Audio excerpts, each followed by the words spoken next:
ॐ अथ श्री शनि अष्टोत्तर शतनामावली।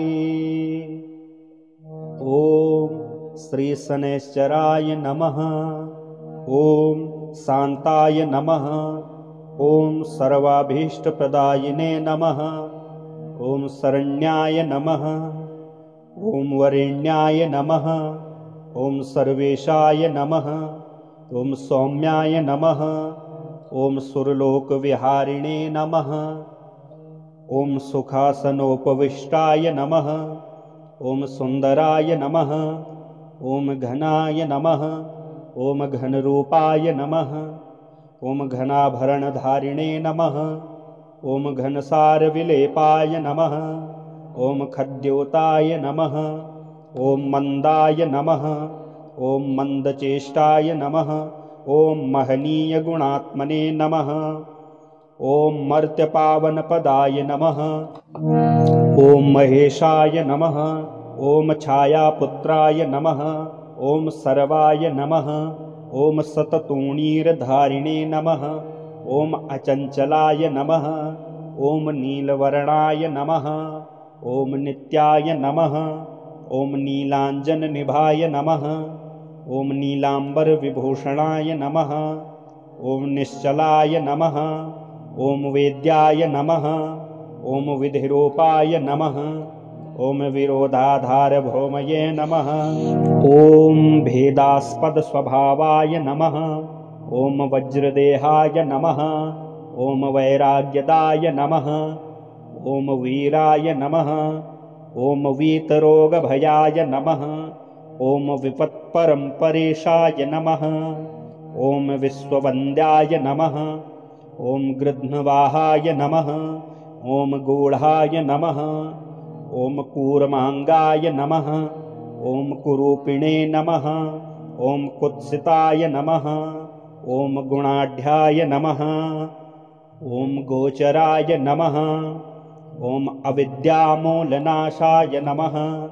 ॐ विद्यास्वरूपिणे नमः। ॐ आयुष्यकारणाय नमः। ॐ आपदुद्धर्त्रे नमः। ॐ विष्णुभक्ताय नमः। ॐ वशिने नमः। ॐ विविधागमवेदिने नमः। ॐ विधिस्तुत्याय नमः। ॐ वन्द्याय नमः। ॐ विरूपाक्षाय नमः। ॐ वरिष्ठाय नमः। ॐ गरिष्ठाय नमः। ॐ वज्राङ्कुशधराय नमः। ॐ वरदाभयहस्ताय नमः। ॐ वामनाय नमः। ॐ ज्येष्ठापत्नीसमेताय नमः। ॐ श्रेष्ठाय नमः। ॐ मितभाषिणे नमः। ॐ कष्टौघनाशकर्त्रे नमः। ॐ पुष्टिदाय नमः। ॐ स्तुत्याय नमः। ॐ स्तोत्रगम्याय नमः। ॐ भक्तिवश्याय नमः। ॐ भानवे नमः। ॐ भानुपुत्राय नमः। ॐ भव्याय नमः। ॐ पावनाय नमः। ॐ धनुर्मण्डलसंस्थाय नमः। ॐ धनदाय नमः। ॐ धनुष्मते नमः। ॐ तनुप्रकाशदेहाय नमः। ॐ तामसाय नमः। ॐ अशेषजनवन्द्याय नमः। ॐ विशेषफलदायिने नमः। ॐ वशीकृतजनेशाय नमः। ॐ पशूनां पतये नमः। ॐ खेचराय नमः। ॐ खगेशाय नमः। ॐ घननीलाम्बराय नमः। ॐ काठिन्यमानसाय नमः। ॐ आर्यगणस्तुत्याय नमः। ॐ नीलच्छत्राय नमः। ॐ नित्याय नमः। ॐ निर्गुणाय नमः। ॐ गुणात्मने नमः। ॐ निरामयाय नमः। ॐ निन्द्याय नमः। ॐ वन्दनीयाय नमः। ॐ धीराय नमः। ॐ दिव्यदेहाय नमः। ॐ दीनार्तिहरणाय नमः। ॐ दैत्यनाशकराय नमः। ॐ आर्यजनगण्याय नमः। ॐ क्रूराय नमः। ॐ क्रूरचेष्टाय नमः। ॐ कामक्रोधकराय नमः। ॐ कलत्रपुत्रशत्रुत्वकारणाय नमः। ॐ परिशोषितभक्ताय नमः। ॐ परभीतिहराय नमः। ॐ भक्तसङ्घनमोभीष्टफलदाय नमः।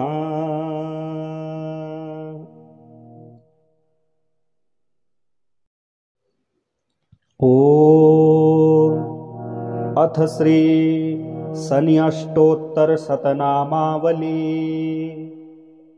ॐ श्री शनैश्चराय नमः। ॐ शान्ताय नमः। ॐ सर्वाभीष्टप्रदायिने नमः। ॐ शरण्याय नमः। ॐ वरेण्याय नमः। ॐ सर्वेशाय नमः। ॐ सौम्याय नमः। ॐ सुरलोकविहारिणे नमः। ॐ सुखासनोपविष्टाय नमः। ॐ सुन्दराय नमः। ॐ घनाय नमः। ॐ घनरूपाय नमः।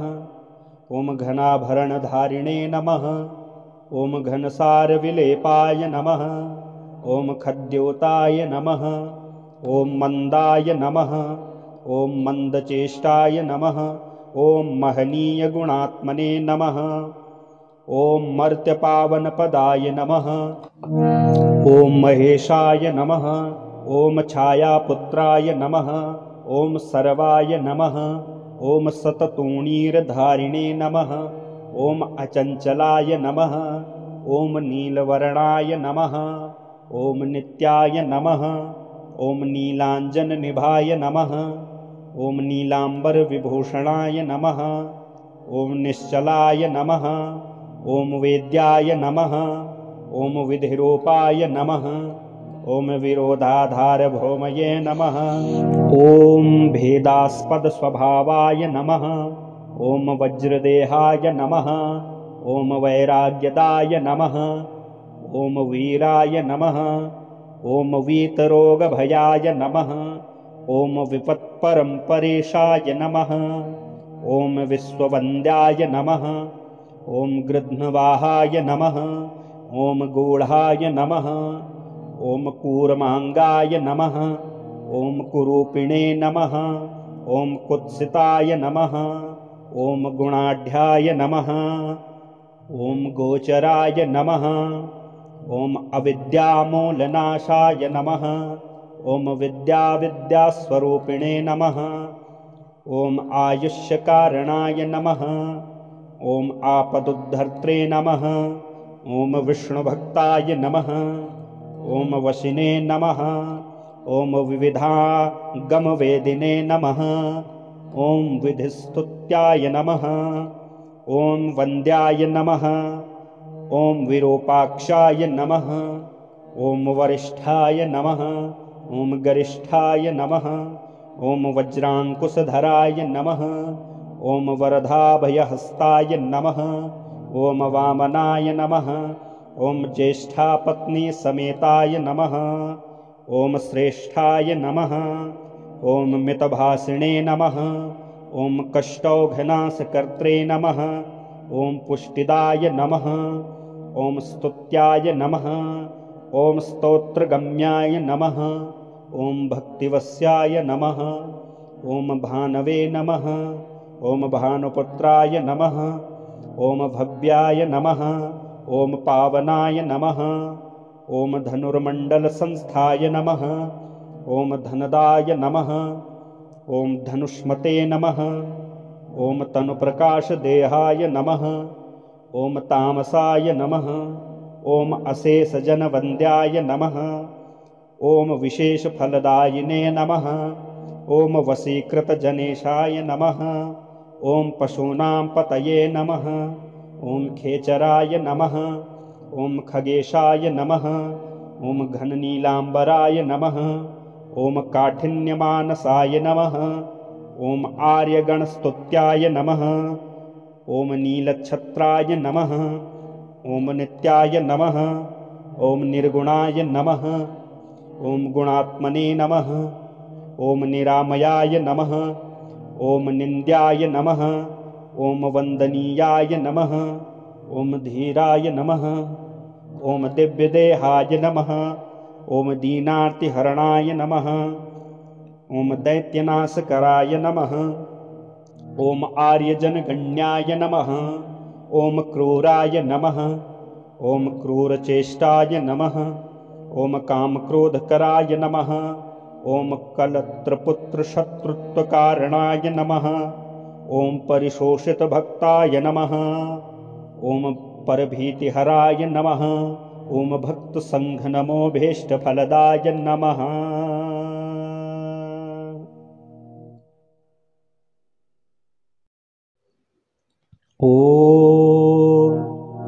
अथ श्री शनि अष्टोत्तरशतनामावली।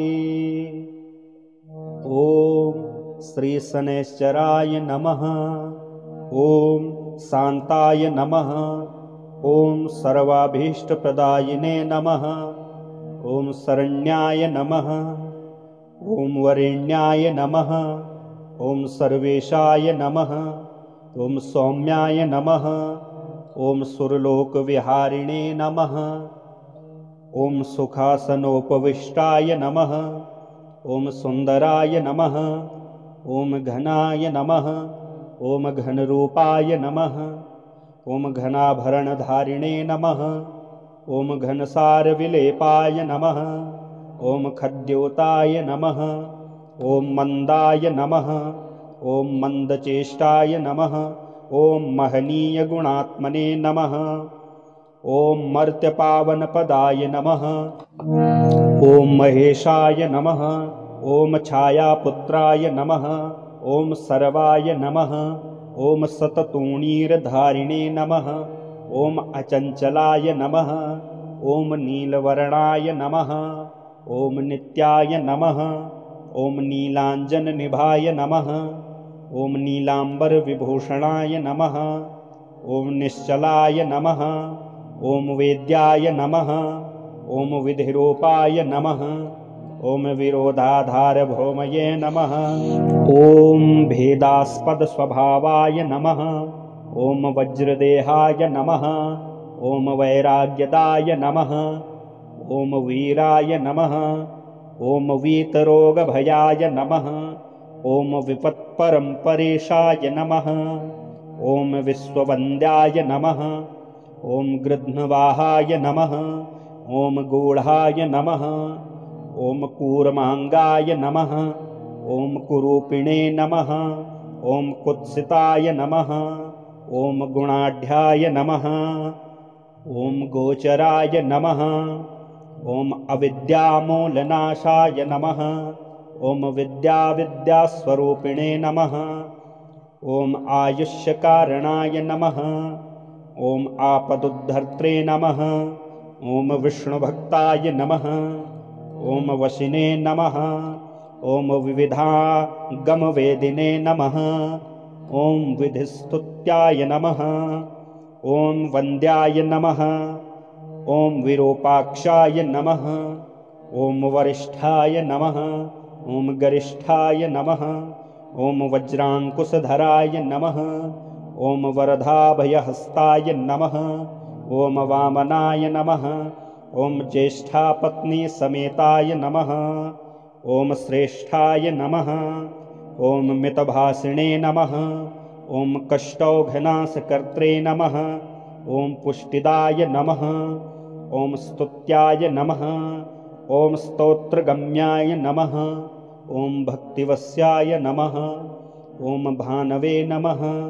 ॐ भानुपुत्राय नमः। ॐ भव्याय नमः। ॐ पावनाय नमः। ॐ धनुर्मण्डलसंस्थाय नमः। ॐ धनदाय नमः। ॐ धनुष्मते नमः। ॐ तनुप्रकाशदेहाय नमः। ॐ तामसाय नमः। ॐ अशेषजनवन्द्याय नमः। ॐ विशेषफलदायिने नमः। ॐ वशीकृतजनेशाय नमः। ॐ पशूनां पतये नमः। ॐ खेचराय नमः। ॐ खगेशाय नमः। ॐ घननीलाम्बराय नमः। ॐ काठिन्यमानसाय नमः। ॐ आर्यगणस्तुत्याय नमः। ॐ नीलच्छत्राय नमः। ॐ नित्याय नमः। ॐ निर्गुणाय नमः। ॐ गुणात्मने नमः। ॐ निरामयाय नमः। ॐ निन्द्याय नमः। ॐ वन्दनीयाय नमः। ॐ धीराय नमः। ॐ दिव्यदेहाय नमः। ॐ दीनार्तिहरणाय नमः। ॐ दैत्यनाशकराय नमः। ॐ आर्यजनगण्याय नमः। ॐ क्रूराय नमः। ॐ क्रूरचेष्टाय नमः। ॐ कामक्रोधकराय नमः। ॐ कलत्रपुत्रशत्रुत्वकारणाय नमः। ॐ परिशोषितभक्ताय नमः। ॐ परभीतिहराय नमः। ॐ भक्तसङ्घनमोभीष्टफलदाय नमः।